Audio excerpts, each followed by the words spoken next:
My name is Monica. I'm going to talk to you a little bit today about how to become a CNA.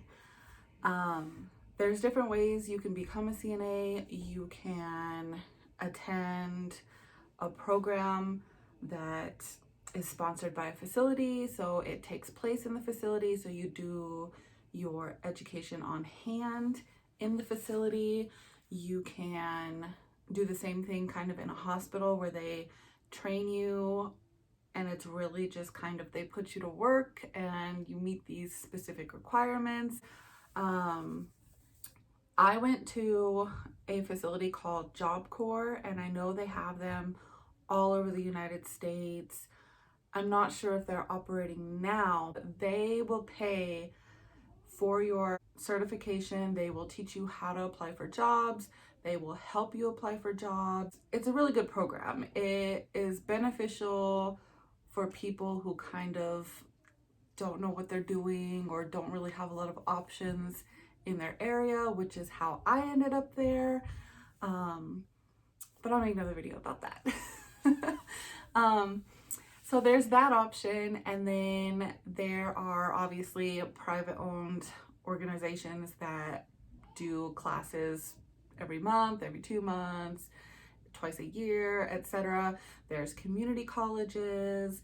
There's several different ways that you can go through and get your CNA. You can attend your local community college and apply for what is known as the Board of Governors fee waiver. I believe they recently changed the name to the California Promise Grant. So basically what it is you fill out some forms just like you do with your financial aid, and sometimes along with your financial aid.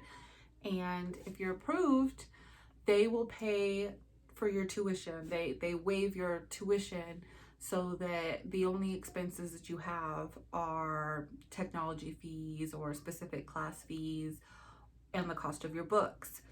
And on top of that, you can, if you qualify for the BOG or California Promise Grant, you can bundle that with your local community college's EOP&S program, which is your Equal Opportunities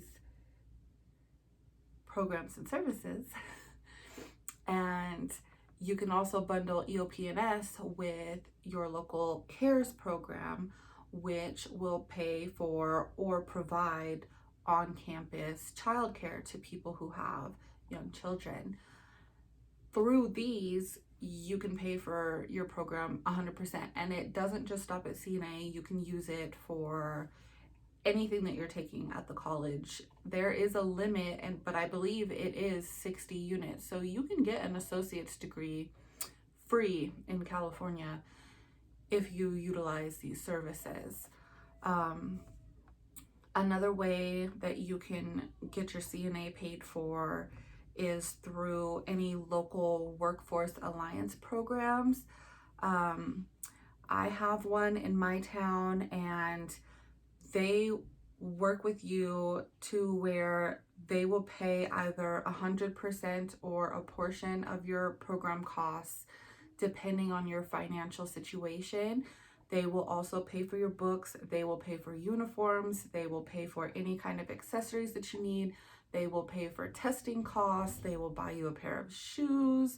They are really great, and I know most areas have one. They're always called a little something different, so you might want to contact your local welfare office. And it's not just for people who are on welfare. You would be very surprised the poverty lines that create the cutoffs for these programs. They're actually pretty high. You'd be very surprised at just what you can qualify for assistance with. And that's always, always, always a good place to start, is applying for all of the little programs that you know about and that you can find to see if you can get help paying for school and to get your feet on the ground. So beyond the workforce agencies and the community colleges, you could also be sponsored by a facility specifically if there is a local CNA program, whether it's private or through a community college or through a trade school. Sometimes facilities are so desperate for the staff that they will put out ads offering to pay people to take these programs in exchange for working for them for a certain period of time. The contracts I've seen kind of range, but they're generally between 1 and 2 years. Obviously, it's not completely set in stone because if things happen, they can't force you to work. But integrity wise, you sign the contract, you are pledging a year or two of service to these companies. So do a little research, but it's a great way to get your foot in the door because you will go straight to work. You're guaranteed your job. Everything will be 100% paid for, so you don't have to worry. You will be making good money right away. They generally offer you out at a little bit higher than the average person is making because they're trying to reel you in. It's always a good idea to kind of contact local facilities and ask them, do you have any in-house training programs? Do you do any type of sponsorships for people to get their CNA licensure? Are you willing to offer any type of contract in exchange for CNA training? This is actually something that's very common. And another thing that you can do is look onto your state website that governs your CNAs and look in the training programs. Do you see names of facilities versus education centers? If you see the names of facilities, that means they're running an in-house program. And if they're running an in-house program, then you have a really good chance of being able to go in and offer to them, you know, I would like to get my CNA. I don't know where to start. I don't really have the finances to start, but I am willing and able to do this program. I was wondering if you'd be willing to sponsor me in exchange for a contracted period of time. Especially in Northern California. Northern California, I see this all the time. It's so common. Facilities will pull whatever strings they can to be able to do in-house trainings so that they can get staff. It's CNA, it's a great job, but it's a hard job, and it's an emotionally and mentally trying job sometimes, and therefore there's a big turnover rate because people, you know, they enter in thinking it's something that it's not, and then it catches up and they realize it's just not for them. So between that and just people advancing, people going on to nursing school, people going into other areas of medicine, there's a very high turnover rate, but there's a very high need. So facilities are kind of always looking for the next way to get new staff in, and they do offer these incentives to people as a way of reeling them in. Another way, which I mentioned before, is how I got my CNA is through programs like Job Corps. Job Corps is a trade school slash high school kind of thing. I'm making a video. I just wanted to tell you something. What do you want to tell me? You know, scoot outside. Not yet. Why do I like how Larry the platypus looks like? Okay, I'm making a video, so you gotta go out, But okay? can I make one of our plushies in it? No, not right now. Could we do Jelly Bean and Blueberry's video? We'll do a jelly bean and blueberry video later, okay? What about today after your video? Okay, sounds good. Sorry. Anyways, so yeah, Job Corps. It's a place where you have to be between the ages of 16 and I believe it was 23 when I went. It's been years, so I don't know what the requirements are now. But you pretty much, you sign up, they give you money to sign up, they pay for your program, You can finish your high school diploma, you can get a GED, you can learn how to drive a commercial vehicle, you take courses on how to write the perfect resume, on how to interview, you do speeches and public speaking so that you can learn how to communicate better.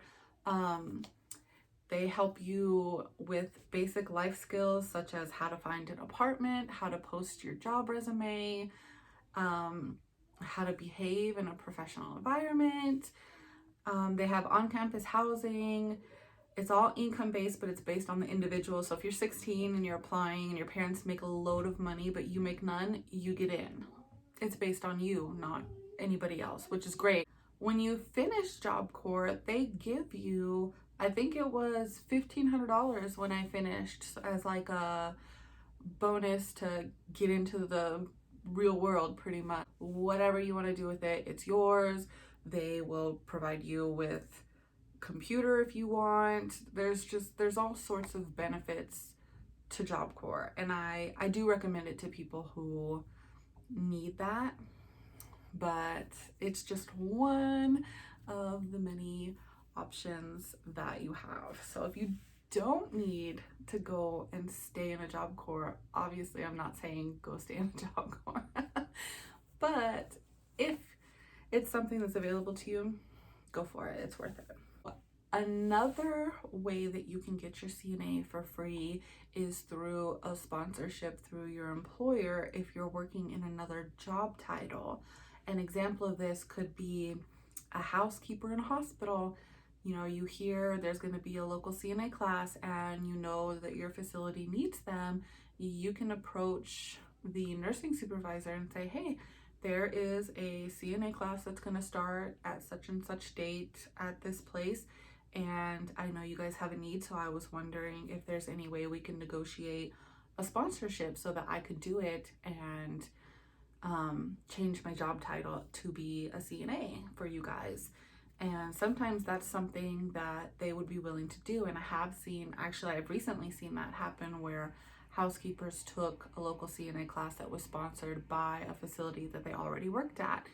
And you don't have to be a specific job title. You don't have to already be in the medical side of things. You could work in the kitchen, you could be a janitor, you could work on landscaping, you could work security. It really doesn't matter. If you hear about a need and you're willing to fill that need, sometimes the facility will be willing to help you out on that. So that's another way that you could look into becoming a CNA. So pretty much all of these options that I just told you guys about are things that you could literally do today. You could go out, make some phone calls, show up, ask questions, do your research online, whatever you need to do to get the ball rolling. It's really just a matter of reaching out most times. There's always something, whether you know about it or not. And before I got into this field, I searched a long time looking at how to make this happen because our local CNA class closed and I didn't know what my options were. But had I known about all of these ways that you could go about doing things, I would have become a CNA much, much quicker than I actually did, and probably through far less effort. I don't mean that in a bad way. I just mean I had to leave the area. I had to do, a lot of extra things before I could get my ball rolling. So if I had known that I could just go to facilities and offer to be contracted through there in exchange for payment of my program, I would have done it a long, long time ago. So if it's something that you're looking at and you're interested in, just explore your options. Make some calls, look up the local facilities, call them up, ask if they do any in-house training, ask if they offer contracts for sponsorships through programs, ask your local college if there's any workforce alliance agencies that assist people with paying for their programs, call your welfare office, ask if they have any programs that will help cover your books, your supplies, your tuition, whatever you need. Just ask. There's so many options out there and available, and all it really takes is a little digging. So good luck, guys, and I will be back later.